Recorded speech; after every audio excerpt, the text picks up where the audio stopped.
Boa noite, galera, tudo bem? Bem-vindos ao Politicando com Yasmin. Nessa noite, a nossa convidada de hoje é Valdete Boni. Ela é professora da Universidade Federal da Fronteira Sul, campus Chapecó. A Valdete é doutora em Sociologia Política pela Universidade Federal de Santa Catarina e trabalha com Sociologia Rural. Os temas de pesquisa estão em desenvolvimento rural, agricultura familiar, mulheres rurais, soberania e segurança alimentar. Boa noite, Valdete. Obrigada por estar aqui conosco. Boa noite, Yasmin. Boa noite, galera, como você disse, né? Todos os que vão assistir esse bate-papo nosso hoje. Tudo bem. Valdete, então, me perguntam o que tem a ver, então, a segurança alimentar com política. Pensei justamente que a segurança alimentar tem a ver com política, justamente porque se trata de um direito básico, de um direito fundamental que todo cidadão tem que ter, certo? E, ao mesmo tempo, ele vai garantir a dignidade e também o desenvolvimento humano e saúde.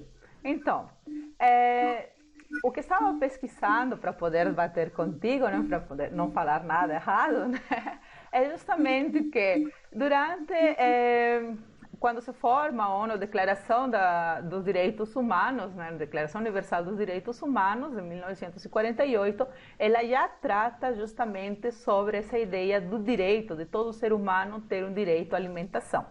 E, a partir desse momento, então, os estados vão começar a debater e vão começar a adequar as suas constituições, justamente por conta desse artigo. Primeiro com uma sugestão, né, e depois eles vão começar a tratar já com uma ideia de pôr em prática esse direito. Bom, Valdete, então, mas o que é um direito alimentar? O que significa esse direito alimentar? Bem, eu acho que o direito à alimentação é algo, tá? É o direito básico, tá? De todas as pessoas têm direito, nós temos direitos fundamentais. Um desses direitos é o direito à alimentação, o direito a uma alimentação de qualidade em quantidade suficiente, né, que promova a nossa saúde, né, e que respeite, então, nossa diversidade cultural também. Né. Eu não sei se você já quer entrar um pouco nessa ideia de direito à alimentação, ou direito mais contemporâneo agora, a partir, né, do que a gente tinha discutido um pouco já sobre essa alimentação a partir da década de 90, dos anos 2000, toda essa discussão de segurança alimentar que teve principalmente no Brasil, é mais ou menos já nessa linha que você quer seguir, né? Sim. Então, eu acho que a partir dos anos 2000 no Brasil, a gente avançou muito em termos de políticas de segurança alimentar. Né? Então, inclusive foi criado, né? Nós tivemos a criação de todo um ministério para discutir o direito à alimentação, principalmente, né, com uma proposta de erradicar a fome no Brasil, né, o que é uma coisa muito difícil, porque a fome, né, não só no Brasil, como no mundo, é algo que se arrasta, né, desde que a humanidade, né, começa a se pensar enquanto sociedade. Né?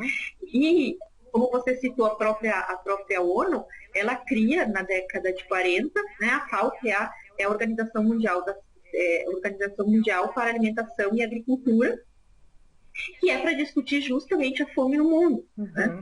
E aí, né, com o decorrer das décadas, da década de 40 em diante, a gente vai descobrindo que o problema da fome no mundo não é a escassez de alimentos, mas o problema é a distribuição de alimentos, né? Como esse alimento se distribui entre as pessoas. Né? E aí entra muitas coisas, né? Muitos conflitos que, principalmente, né, ajustes econômicos e políticos das nações no mundo, né, dos diversos países, que impedem que outros países, que a alimentação chegue, né, a determinadas populações. Né? Um exemplo importante é os mercados financeiros, né, que determinam os preços dos produtos. Eles impedem que determinados países consigam comprar. Então, se o milho sobe, né, o preço do milho está muito alto, né, pensamos assim, um determinado país, ele não consegue, né, comprar em nível suficiente para a sua população, né, um país que não produz suficiente também. Então, mesmo as políticas de produção dentro dos países, elas impedem que se produza o suficiente ali para aquela população. Então, quando você utiliza, por exemplo, há um autor, o Miguel Altieri, um autor espanhol que trabalha numa universidade, que eu não lembro o nome agora, nos Estados Unidos, ele vai dizer o seguinte: quando você utiliza o milho, por exemplo, que é crucial, é uma base alimentar para muitos povos, né? Para a produção de biodiesel, por exemplo, de biocombustível, né?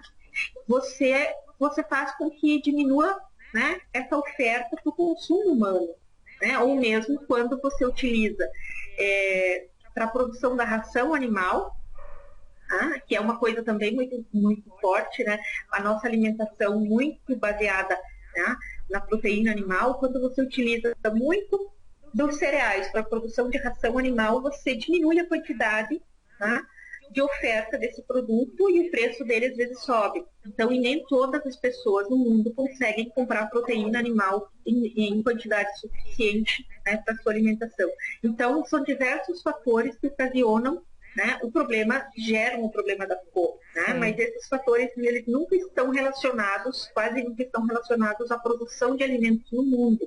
O mundo produz muito mais alimentos do que a população mundial necessita consumir. O problema é que essa alimentação, essa produção, ela vai, né, ou por alguma catástrofe, algum determinado país ou região não consegue produzir, né, ou porque ali não há condições climáticas também para a produção, para a autossuficiência daquele povo, e esse produto ele tem que ser adquirido, né, externamente e não se consegue fazer essa compra. Então, não é só...